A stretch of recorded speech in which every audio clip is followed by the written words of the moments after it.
Hello, dear ladies and gentlemen, and welcome to the International Online Discussion number 9 in this series of discussions, Hydrogen Economy Development in Ukraine. Today, we are going to talk about hydrogen economy development from idea to project's implementation. And the key issues to be discussed are defined as follows: strategic vision, peculiarities of the hydrogen project's development and implementation, key components of hydrogen projects, difficulties during the implementation stage, ways of financing, and equipment market for hydrogen projects. This series of discussions is organized by the Ukraine's State Agency on Energy Efficiency and Energy Saving and the Energy Club. As most of our participants are pressed on time and will have to leave after 1 p.m. Kyiv time, I ask you to be concise and precise. And the person who can demonstrate how this is to be done is, of course, Valery Bezos, head of the State Agency on Energy Efficiency and Energy Saving. The floor is yours. Hello, thank you, Andrew, and thank all the colleagues who have this possibility to join our discussions. Of course, many thanks to Energy Club for conducting such a fruitful partnership. This series of meetings is to decompose the general idea of evolving hydrogen, the new brave hydrogen economy, to a more palpable, I would say, matters. And the best way to do so is to discuss the exact project ideas and project and possible real projects which we can see not only in, let's say, in the International Energy Agency database, but in the real perspectives from the real actors. So many thanks to all of you who can present your projects and present your vision on how to proceed with such projects. I have to mention that the Ministry of Energy of Ukraine with the agency has developed the national hydrogen strategy, actually a draft of the strategy.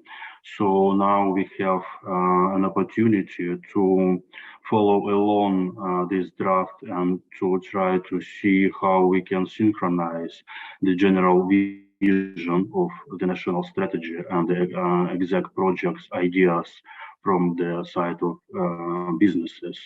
So it's great to have this opportunity to see not only business perspectives, but see the place for Ukraine, for the Ukrainian economy in the pan-European process of evolving the new economy.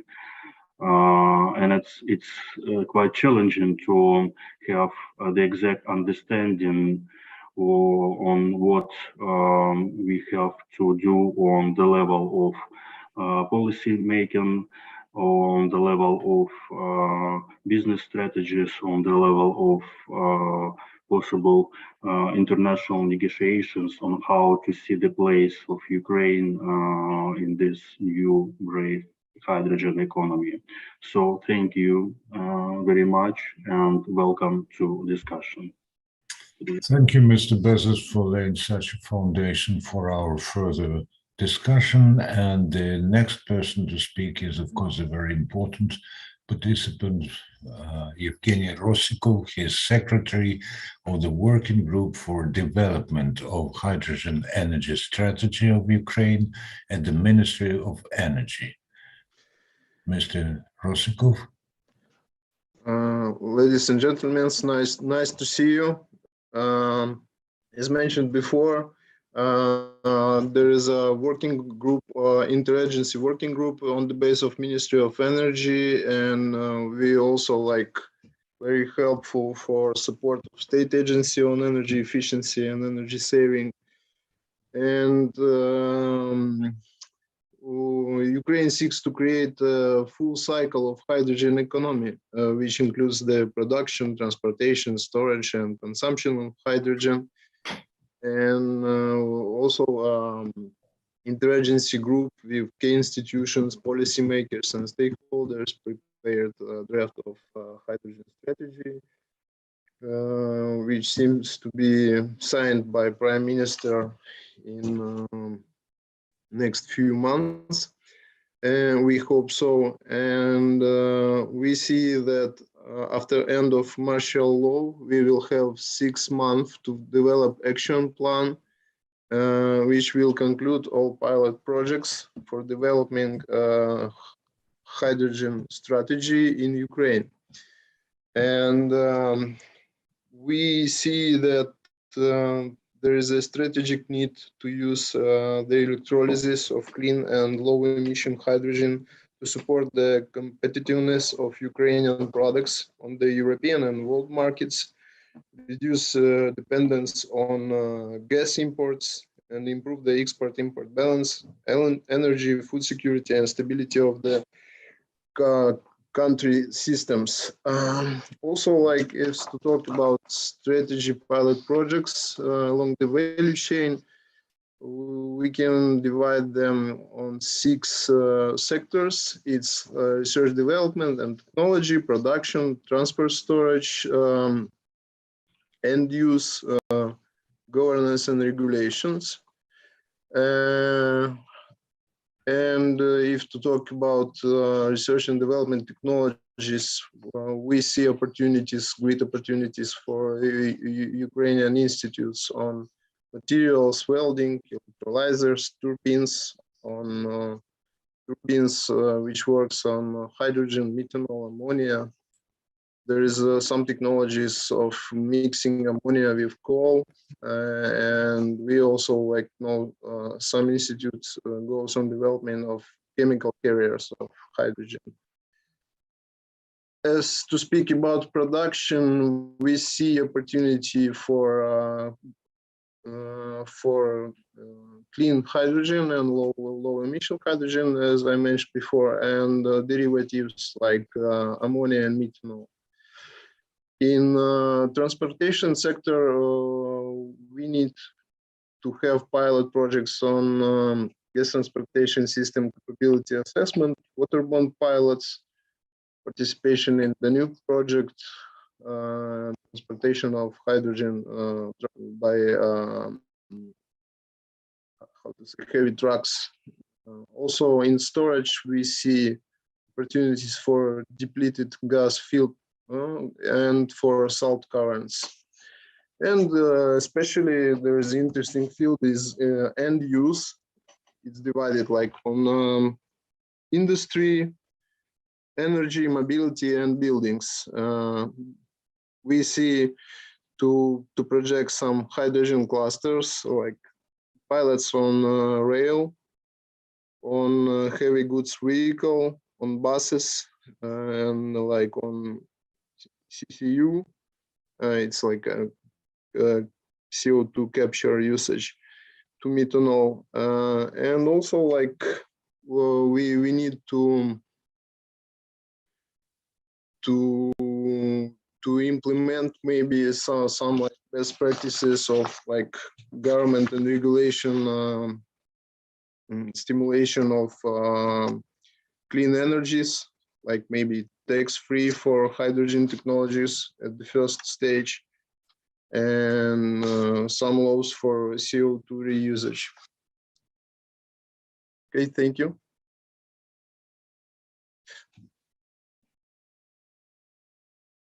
Thank you very much, Mr. Rosikov. And we have today an impressive international representation, experts from Finland, Denmark, Germany, the United Kingdom.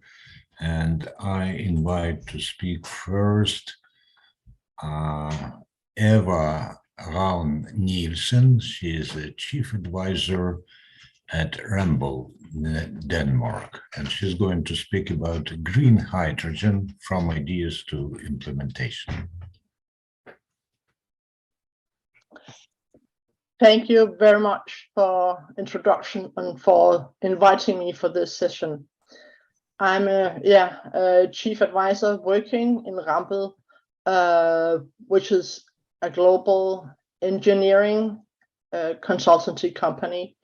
We do all kinds of engineering consultancy, but I am focused on the energy and specifically on the hydrogen and power to X.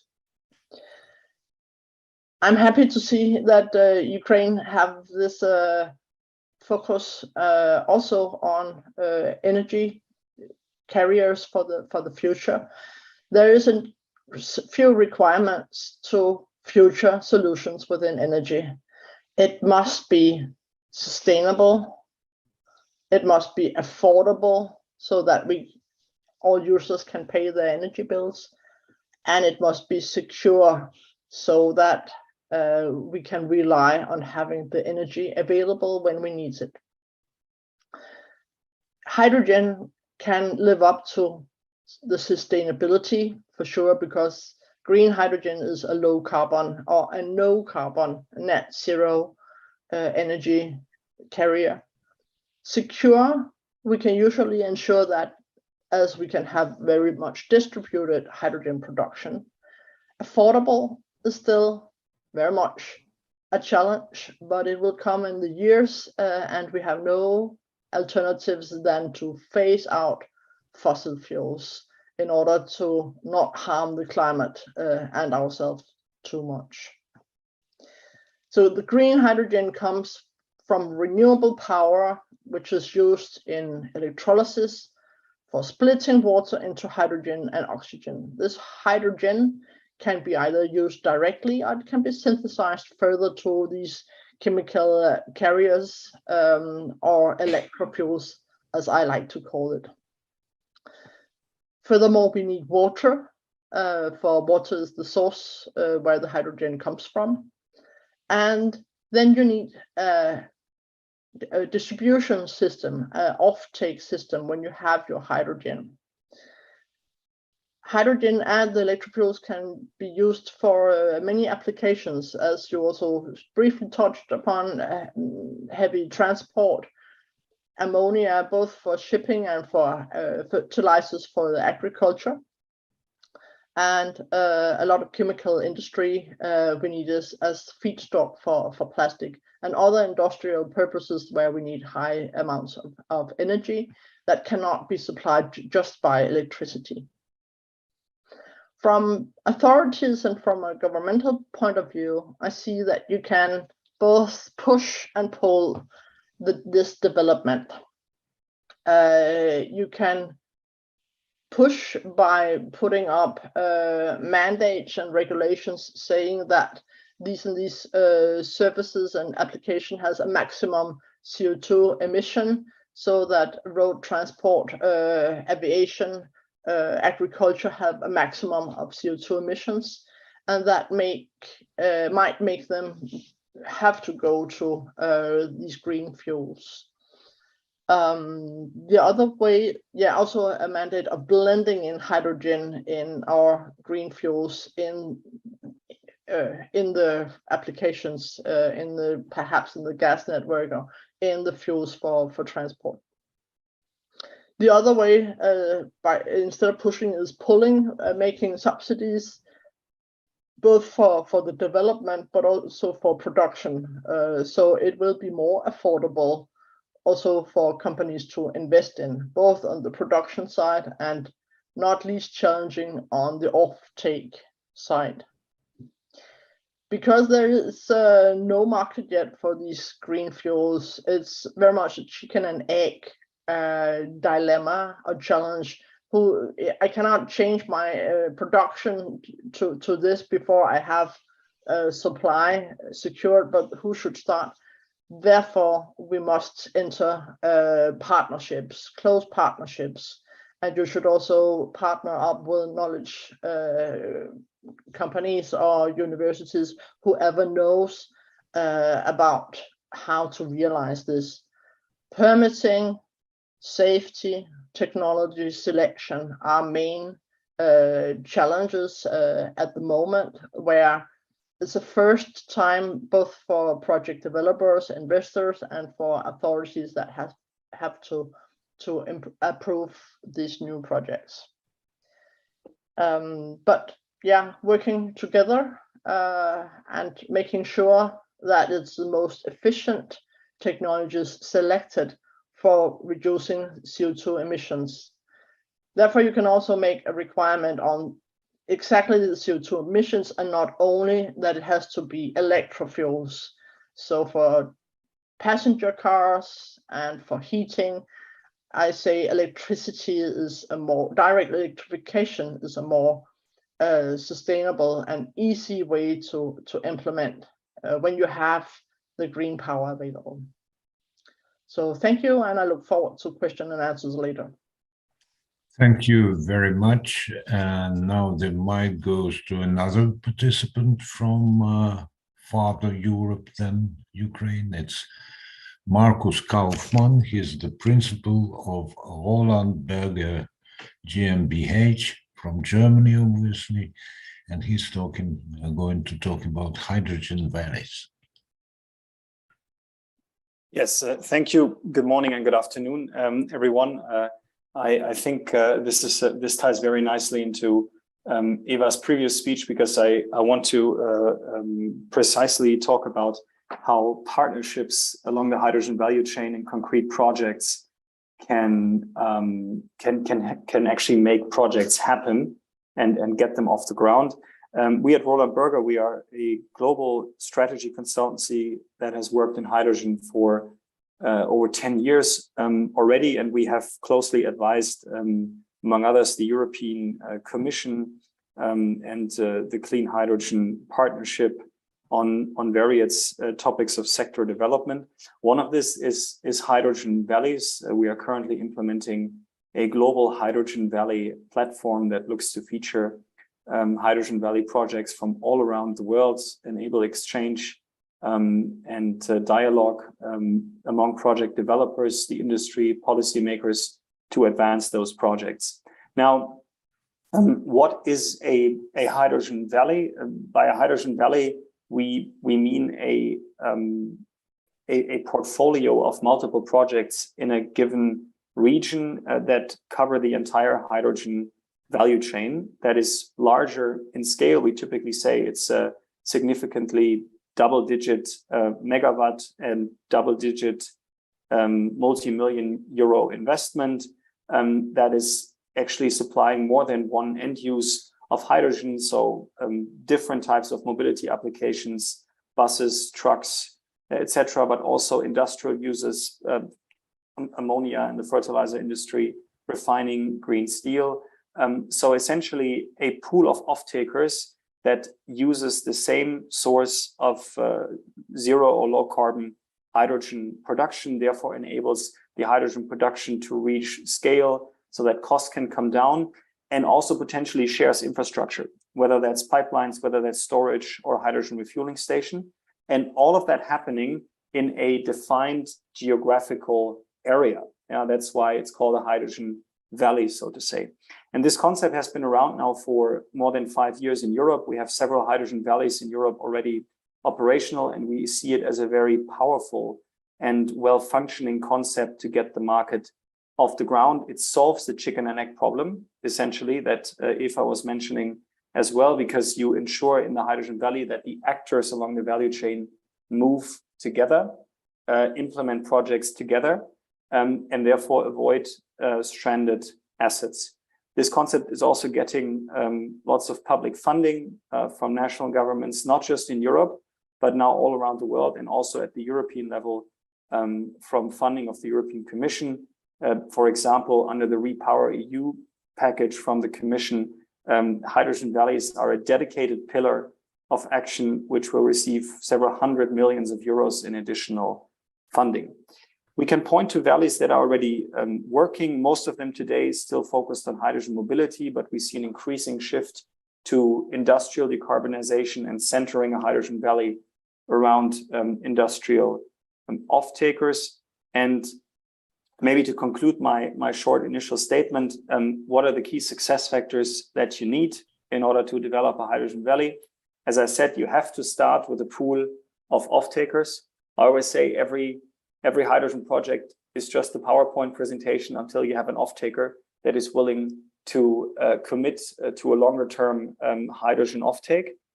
This can come, as I said, from multiple sources, bringing them together and then reach a sufficient scale, for instance, for an electrolyzer to build a central source of hydrogen supply that then goes to these off-takers. For that, you of course need access to low-cost renewable electricity. We all know that the Ukraine here, for example, has great potential, fundamentally speaking. And you basically have to put this together in a specific region where supply and demand are close by. And that's the ingredients you need to build a successful hydrogen valleys. Then, of course, coordination among partners is important. Strong political support, not just at the government level, at the national level, excuse me, but also at the regional and local level. And last but not least, of course, public funding will still be a critical element, at least in over the next 3 to 5 years. I will conclude with that, and like Eva, looking forward to Q&A later in the session. Thank you very much. Thank you very much, Mr. Kaufman, in particular for emphasizing the local aspect of the support that is a hydrogen valley may need. The next person to speak is Jürgen Petersen. He's from Sustainability Services. He's a senior manager at PricewaterhouseCoopers. Go ahead, Mr. Petersen. Good morning, everybody. Yes, well, thanks. I mean, I'd like to talk a little bit about sort of the role of hydrogen for Ukraine in the future.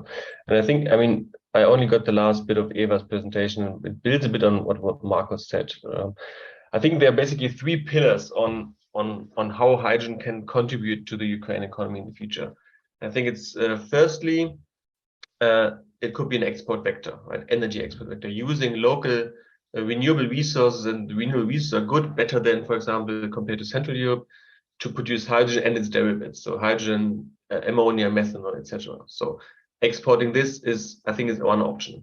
Then the second option I see is really the local decarbonization. So where you say, well, we start decarbonizing local steel production, local fertilizer production, and possibly some transport options. Even though I'm with Eva, I think electrification, direct electrification, is going to be most relevant for the passenger cars. Even though there might be some opportunities, think about shipping fuels, aviation fuels. So there's a role. And then the third one, and I think that's a very interesting one, is really taking a larger share of the product value chain. So basically saying, using hydrogen or its derivatives locally to produce, for example, this green steel, and then selling not the hydrogen, but selling green steel overseas. So selling a product, that means you get a bigger part of the value chain.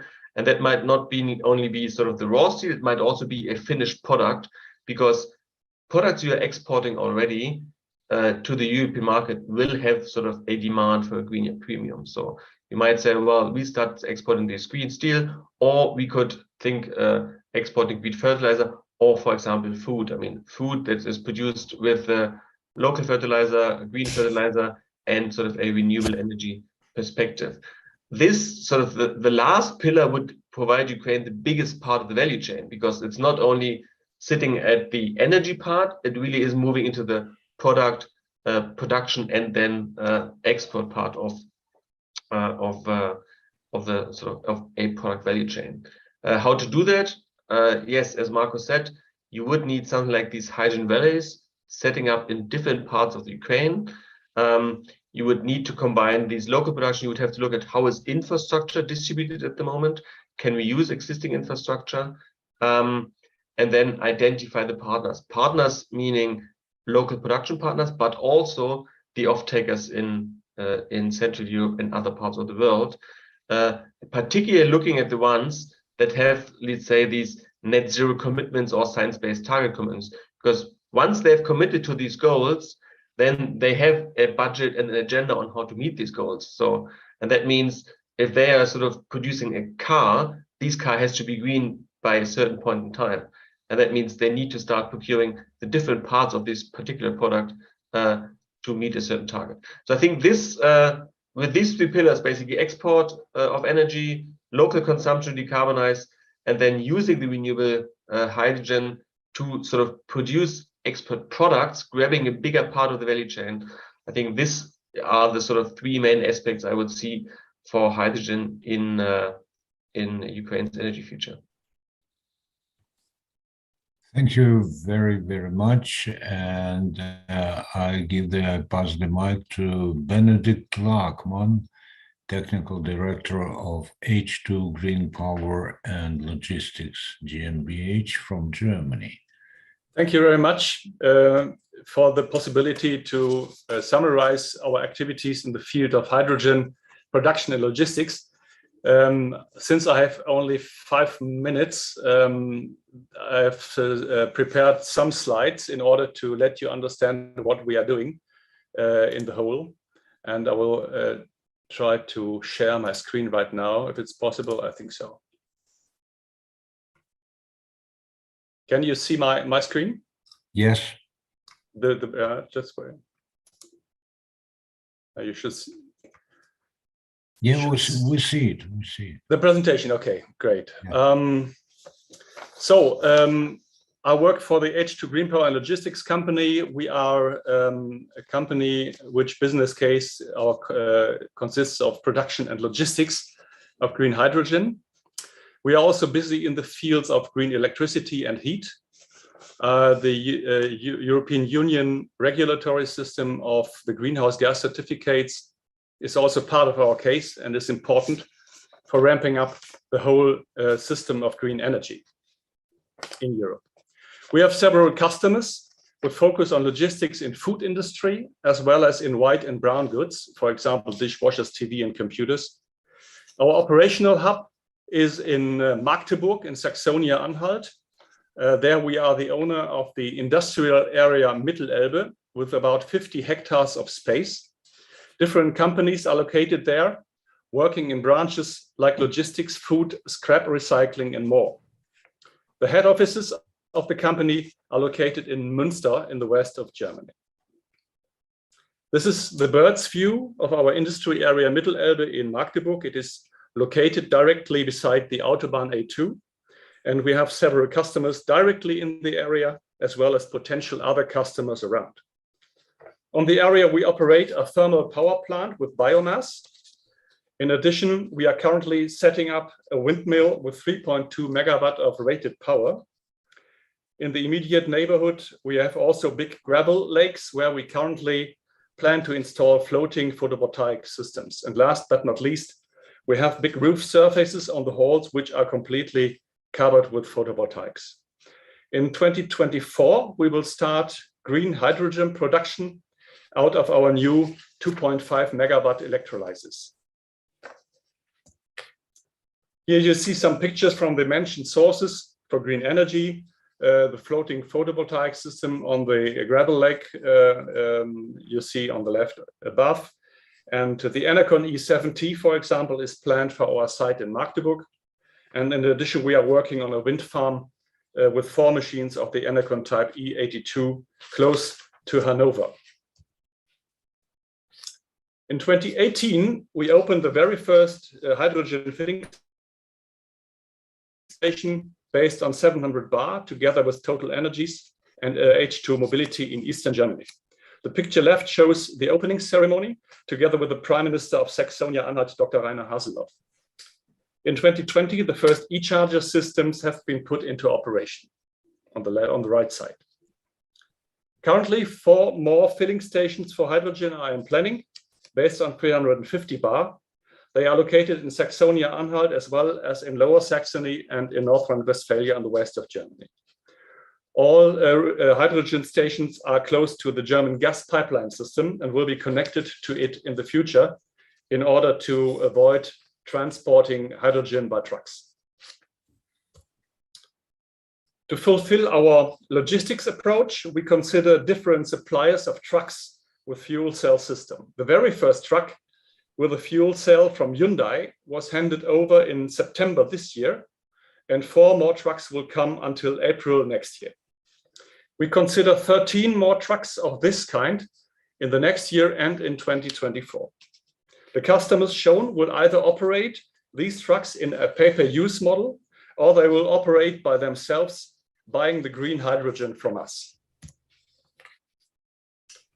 Here you see the gas grid development plan from 2020 to 2030 in Germany. On the left side, you see the current gas grid system in Germany. On the right hand, the so-called backbone.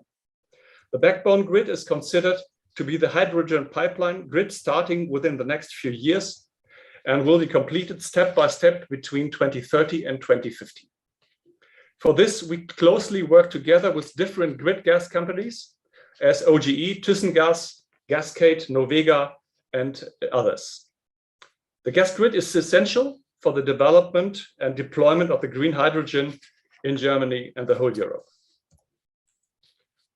As you all know, energy in Germany is currently expensive. This is why we visited Chile in April this year in order to explore business cases to produce green hydrogen, respectively green ammonia, to bring it to Europe. We have seen big opportunities in the north with photovoltaics, as well as in the south with wind.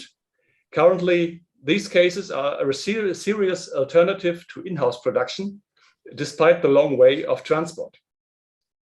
Nevertheless, we believe that it is better for the future to find partners closer to us, for example, Scotland or even the Ukraine. The target is to find reliable partners and to diversify locations in order to avoid dependencies from 1 or 2 suppliers.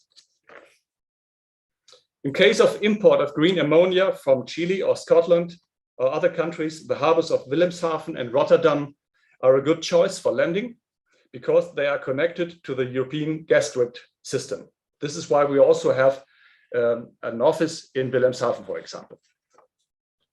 And here you can see an overview about the responsible contact persons in our company. On the left side, you see Dr. Hellenthal. He is the founder and the CEO of our company and also the owner of the industrial area Mittelelbe in Magdeburg.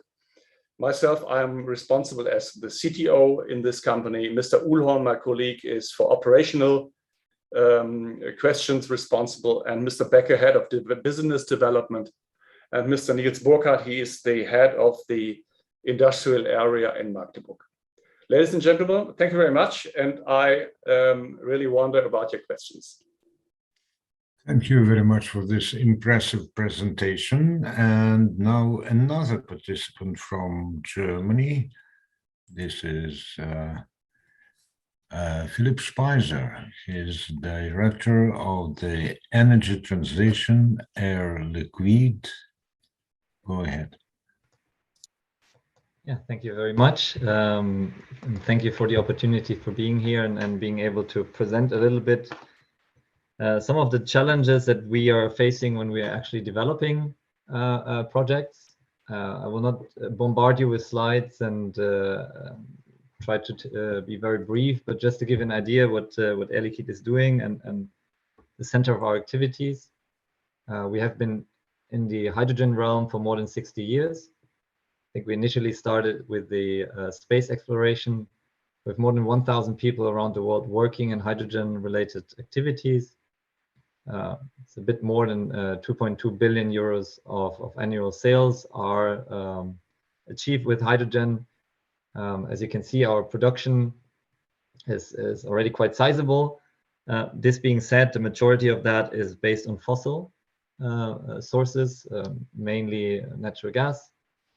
We are also a supplier of hydrogen refueling stations. I would make a bet that the station you just saw in the presentation of Mr. Lachmann was supplied by Air Liquide, most likely. And we operate more than 2,000 kilometers of pipelines for hydrogen across the world. I wanted to give you a little bit of an overview of where we see the global activities in terms of hydrogen specifically around renewable hydrogen. You see here a map of the world where it's very easy to spot that Europe is one of the most busiest places in terms of development. The same can be said for Asia, with a center in China. And then you see the US, and very particularly Australia. And when you break that down, and this is going along the line what some of the colleagues said before, you have a split between projects that are dedicated to produce hydrogen in a gigawatt scale, very often not located close to the consumers. Then you have a number of industry and transport related projects for the usage. I will not repeat it, but I think that especially from our point of view, existing hydrogen consumption as well as steel and heavy duty mobility are the most promising sectors to be switching to renewable hydrogen in the coming years. But then you also see a number of infrastructure and integrated hydrogen projects. This would be very close to the Hydrogen Valley idea that was presented from the colleague from Roland Berger. Now, what is Air Liquide doing concretely? So we have a number of activities in Europe where we build electrolyzers. We're currently building anything between 20 and 200 megawatts per site. So how did we go about when we plan these projects? And again, echoing a lot of what was said before, it's very important to have the customers and future users. So selecting the right sectors and ideally with an agglomeration of different users that can benefit from a shared infrastructure. We don't see so many problems at the moment on, let's say, the industry related variables. Both the technology is probably not the biggest issue, as well as financing. Where we do actually see issues or hurdles that need to be overcome, and maybe this is a recommendation. The biggest problem is access to renewables at the moment, with the turmoils on the European electricity markets and the scarcity of energy. It's actually quite difficult to procure the right level, and that in turn is an opportunity for regions or countries that do have access, at least in theory, to a lot of renewable or low carbon electricity. The second piece is more I would say, early adopter issue that we are building the projects in a time where there's still uncertainty around regulation. The European Union is still debating around compliance to the delegated act and the details of it. Here, not surprisingly, the United States, that basically is operating with tax relief schemes, is much more straightforward and easier. And the third biggest issue at the moment is that while there is a significant funding gap still today between fossil and renewable hydrogen, we understand there is a need and an incentive for states to provide funding, but the bureaucratic processes to achieve and receive the funding are very cumbersome and sometimes take longer than the actual project development phase. So again, we believe from the industry, we can scale up quite quickly. And at the moment, we're waiting for green light on different funding schemes and regulatory issues. Again, thank you for giving me the chance to present, and looking forward to your questions in the Q&A later on. Thank you very much. And after this series of brilliant interventions from Germany, we go to Finland and Herko Pies. He's a founder and chief executive officer of the Fox Solutions. No, P2X Solutions. Yeah, thank you. P2X Solutions is really our company there, and as the name tells there, we are the forerunner the development of the green hydrogen production and its derivatives, the e-fuels in Finland. Before going the activities, so to say, which we are doing in the company, I would like to take a larger picture than the European scale. And as was mentioned by the previous speaker, then in Finland we have the great opportunity to enlarge the wind power capacity very largely there. We have lots of space in our country there, and actually there are lots of investment portfolio already in the pipeline. Up to 180 gigawatts is the project portfolio at the moment there, and our TSO in the electric side is expecting that we will have 30 gigawatts of wind power production in our country by 2030 already. At the moment, it's only 4 gigawatts there. This will mean there that there will be an excess of wind power there, and this is of course a crucial issue then for the green hydrogen production, because the green electricity or the renewables are the source of the power which is needed there. And then this what I want to highlight there. With this capacity, with lots of new wind power, with lots of pure water, and we have also very much of the bio-based CO2 available from our fabric bricks and power plants there in Finland. There we are assuming that Finland could contribute up to 10% of the European green hydrogen production by 2030, then of these 10 million tons, which is the EU target there. And I also echo there that the regulation is one of the crucial issues there, and there's a kind of tendency now in the EU that over-regulation very carefully define them what color the hydrogen is and what is the additional lithium, etc. These kind of regulation points, and when comparing then the regulation to the other parts of the continent, taking it there, US, India, Australia, so forth there. This is an issue which is a very, very sensitive then regarding the competitiveness of the EU in the global hydrogen market. So I would recommend there for Ukraine to also consider very carefully then what kind of regulation you are putting up there. It is important there you enable the market to be established there, because this enabling the market is something which is very crucial, because if the regulation is too strict, then there's a danger that it will kill the emerging market. Another issue which has not yet been mentioned here is the utilization of the side streams which are coming in the electrolyzer process there. As you might know, there's lots of heat, lots of oxygen which are coming out of the process then when you are producing the green hydrogen, and especially the utilizing the heat is an issue which we are focusing very much in our projects. We are having now our first 20 megawatt project investment decision done. It's under construction in Harjavalta in Finland there. And there the utilization of the heat is an important issue. Our next project, 30 megawatt project in the city of Joensuu. We are together with the local energy company there, where our excess heat will go to the city district heating network there. Up to 15% of the heat of the city is needing is coming from our process. They are having also a power plant over there, which we will utilize there, that the CO2 that they are now releasing to the sky, we are capturing it and taking the process so we can manufacture then synthetic methane over there. So these kind of synergies are one of the issues which are very, very crucial when we are considering how to go forward and implement these projects. Of course, this state financing and funding subsidies in the beginning of the market is a crucial issue. We have received from our, so to say, government initial subsidies for our first unit in Harjavalta. We are also listed in this IPK project list by the Commission, then the important project of the Common European targets then. And those are extremely crucial together with these hydrogen values, that the value chains are created then over the borders and so forth there.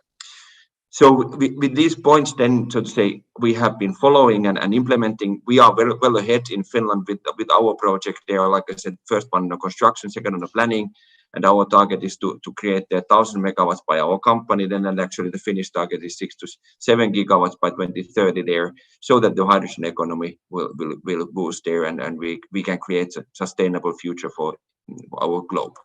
Thank you very much. Thank you very much. And the word goes to Steve Berry, the sales manager at Plug Power, United Kingdom. Hi there. Thank you to the Energy Club and the wider group of people here to give me the opportunity to talk to you today. So yeah, I work for Plug Power. Plug Power is one of the only companies out there globally that touch all different parts of the hydrogen ecosystem. We produce, liquefy, store, transport, dispense, and utilize hydrogen in many fuel cell applications. I've got a short presentation here to give you a quick brief overview of our electrolyzer offerings. And I'll just share my screen now.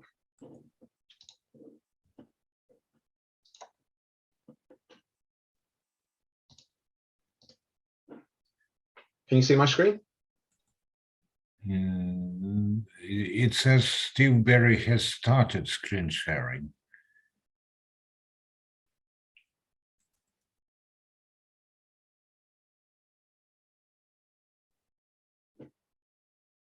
It might take a while to pop up. Yeah, no pictures so far.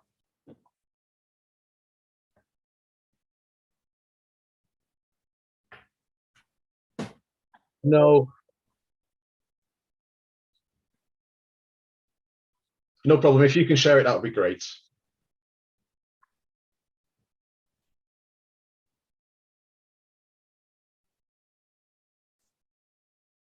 So yeah, if you can move on to the next slide, that'd be great.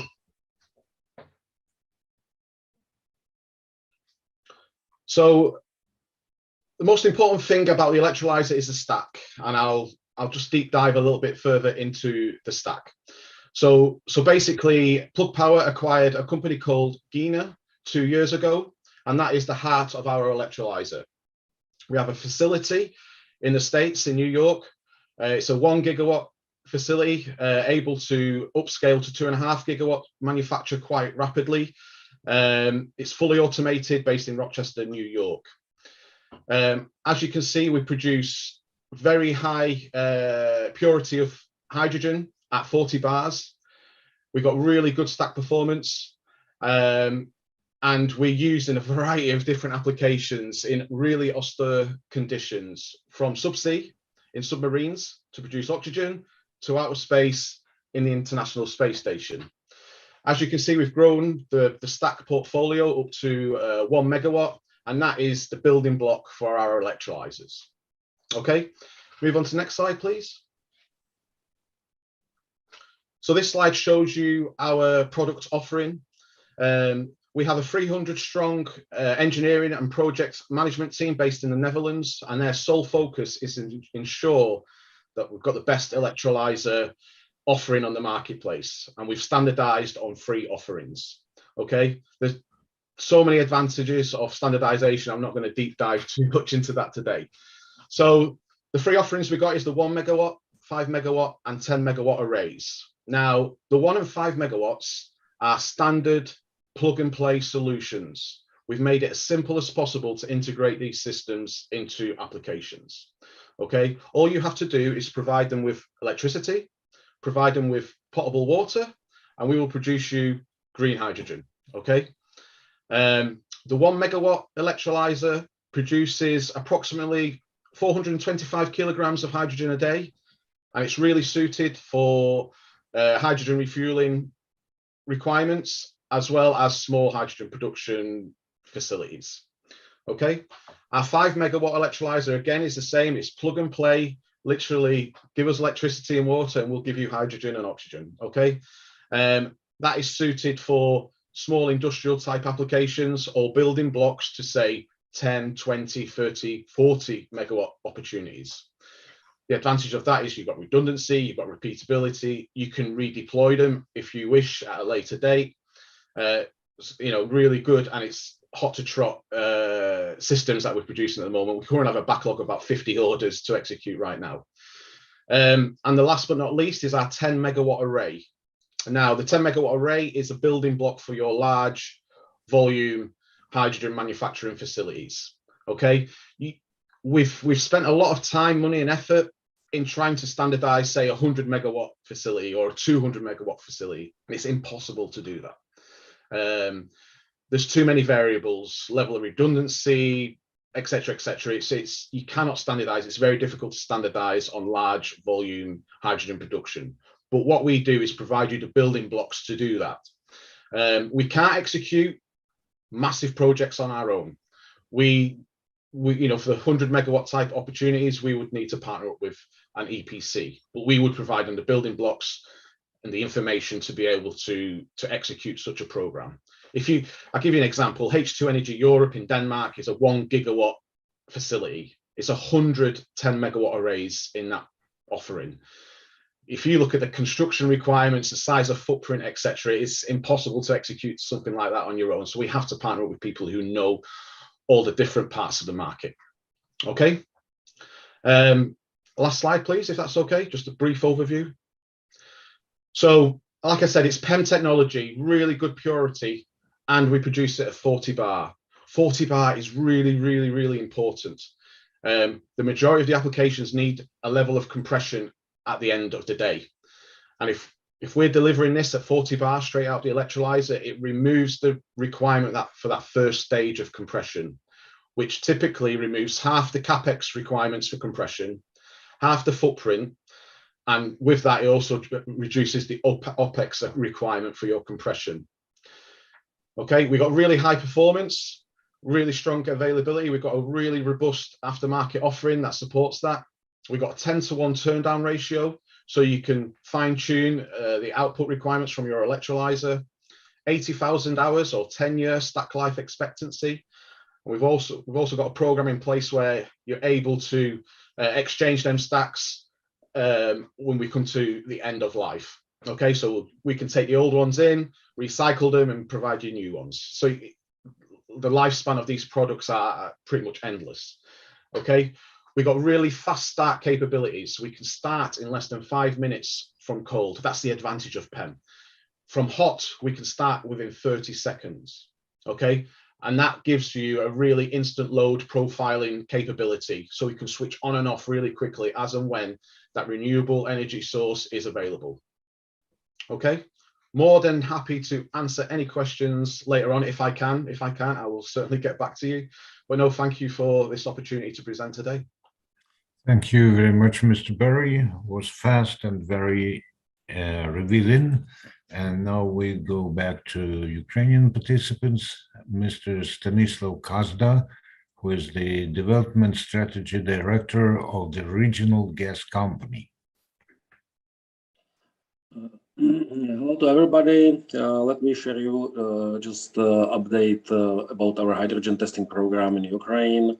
So regardless of the situation in Ukraine, 2 of our 5 testing polygons still continue with our testing program. And we finished during the last 2 months tests with long-term influence of hydrogen to household meters, steel pipelines, and polyethylene. And I can say that technically we will be ready for the first real proof of concept or pilot project with hydrogen distribution to end consumers in the second half of the next year. So if you would like to participate on such kind of real testing of hydrogen in Ukrainian distribution network, you are invited for participation. At this moment, the crucial constraint for us is availability of hydrogen generators. So if anybody would like to donate or participate on hydrogen generation on our testing or pilot projects, you are welcome. In terms of next steps or how to develop hydrogen distribution to existing end users or consumers, there is one topic which is quite obvious, but which is not discussed at all in the Ukraine. By the way, it's not discussed in many European countries. This is the ability of distribution transport network to deliver hydrogen or its blends to end users. I agree and believe that we can create some islands or clusters. This is technically quite simple, and we can create some economically reasonable projects regarding closed hydrogen clusters. But this is not the solution for Ukraine. Ukraine at this moment has to really improve its energy security, safety, and independence. And only way how to do it is to be able to deliver hydrogen and its blends to real end users and consumers. And in this field, we have big lack of information, and technically we don't move forward in this field because Ukraine network, I'm talking about both distribution and transport. It's oversized. It's not suitable for hydrogen distribution and transport from architectural point of view, and it's not able to provide so-called convergence, energy convergence. As Herko mentioned, there is another topic which is very close with hydrogen distribution and generation. This is heat utilization. And that's the reason why we need to create common or join a technical group which will create completely new design of Ukrainian distribution and transport network. First of all, the network needs to be not unidirectional as today, but it needs to be bidirectional, because many of sources of hydrogen, methyl alcohol, ammonia, or other kind of synthetic gases will be utilized on the territory of distribution operators. So we need to be able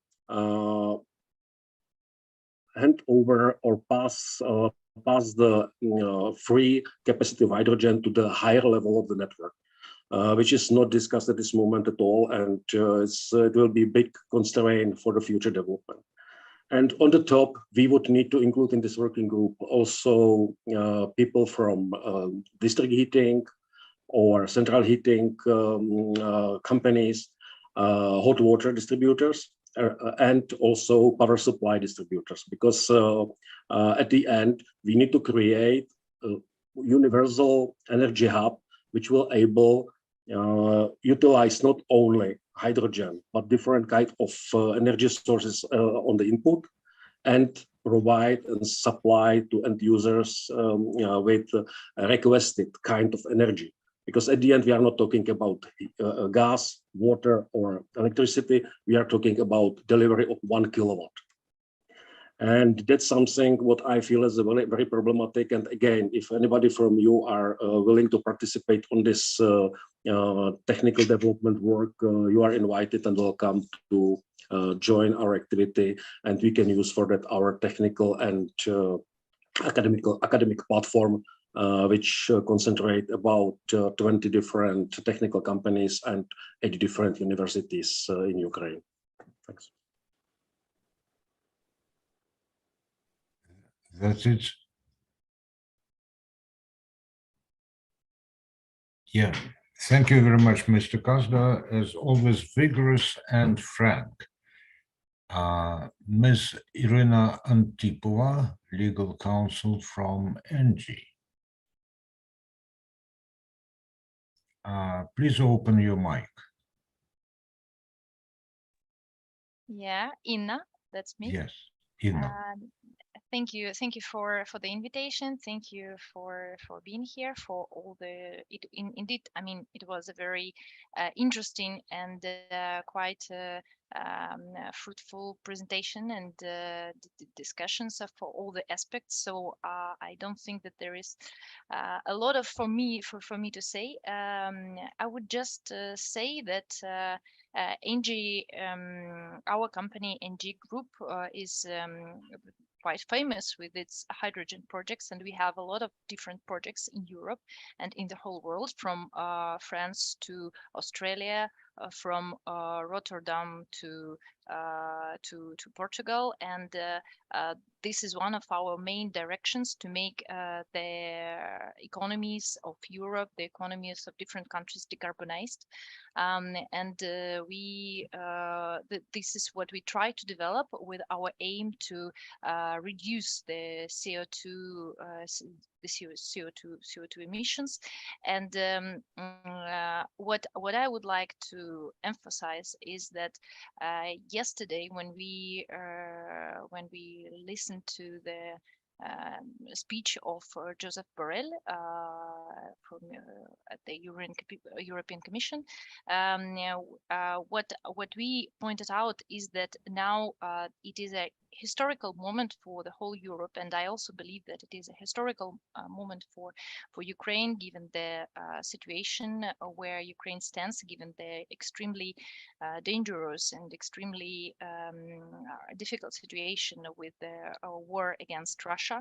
But we should also think about long-term perspective, long-term future, and it is clear now that Europe is indeed trying to focus on long-term perspective, on not reducing but eliminating the dependence on different types of fuels, not only from Russia, but also Mr. Borrell talked about the fact that now Europe relies mostly on deliveries from USA, but this is not the case. And the sources of energy should be diversified. And from what analytics say, that this is actually the most important point for development of hydrogen, and this is the high point for development of global hydrogen economy. And I think that Ukraine is, notwithstanding the fact that the difficult situation where we stand right now in terms of infrastructure, in terms of economy, the war going on in the Ukrainian territory, but we should also in parallel seek and look for the ways how to develop and the hydrogen economy. And it is clear that now it is only developing, but with these gas prices, with these fuel prices, the hydrogen economy becomes more and more attractive, and the question of logistics, the questions of transportation becomes more and more effective, and there are different studies calculating in which way it's better to transport hydrogen, if either it is ammonia, liquid ammonia, either it is methanol. But this only proves that this sphere of economy, this sphere of the global economy is developing quite rapidly. And I think that we understand that Ukraine could be one of the, given that this sphere has not been, is a little bit of terra incognita so far for the whole world. I think that Ukraine could actually win its place in this global economy as also producer of hydrogen, but also so to say logistics hub maybe, and this is I think quite a prominent future and quite quite a good perspective for us. Thank you, Ms. Antipova. And the final remarks come from Stefan Kaufman, who is the hydrogen executive advisor to the ThyssenKrupp Group board.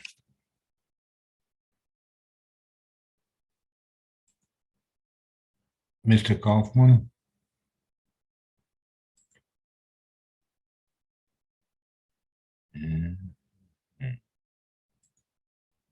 We seem to have lost Mr. Stefan Kaufman, although Markus Kaufman is here, of course. I'm still here, but that's not me. Yeah, I know. We remember your contribution. So now we have exhausted the list of those who were supposed to speak, and unless someone wants to say something very urgent and important, given the fact that many of you have to return back to your usual proceedings, I invite Mr. Valery Bezos to sum up what we have heard and said. Thank you, Andrei. Thank you, dear colleagues. Thank you so much for your time, for your presentations, for your thoughts. Hopefully we'll have some time for Q&A sessions with our next meetings.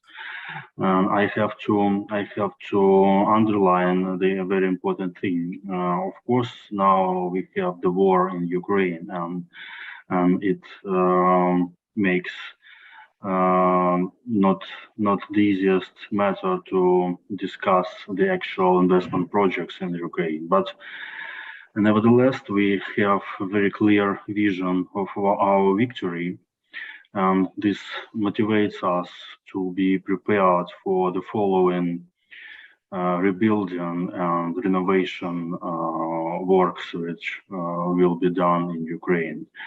And of course, the hydrogen economy will have its very sound place with this rebuilding process. And I hope as well that all of your businesses will find their added value in these processes. For us, it is, as I have mentioned, for us, it's very important to be prepared, both with the vision, with the understanding on how to use all of your ideas and all of your practices, and on the regulatory matters. There is such a scope of work to prepare to this renovation and rebuilding process. So again, thank you so much. Please keep in touch, follow our next discussions. We'll have a lot of opportunities to pose new questions and to hopefully find together the answers. Thank you so much. And thank you, Mr. Bezos, for not only initiating this round of discussions, but also for providing us with what to look forward to in your final remarks. Thank you, everyone. Wish you every success and hope to see you again in this series of discussions initiated by the State Agency on Energy Efficiency and Energy Saving and the Energy Club. Goodbye. Thank you. Goodbye. Thank you very much. Thank you. Goodbye. Thank you. Bye-bye. Thank you. Good luck. All the best.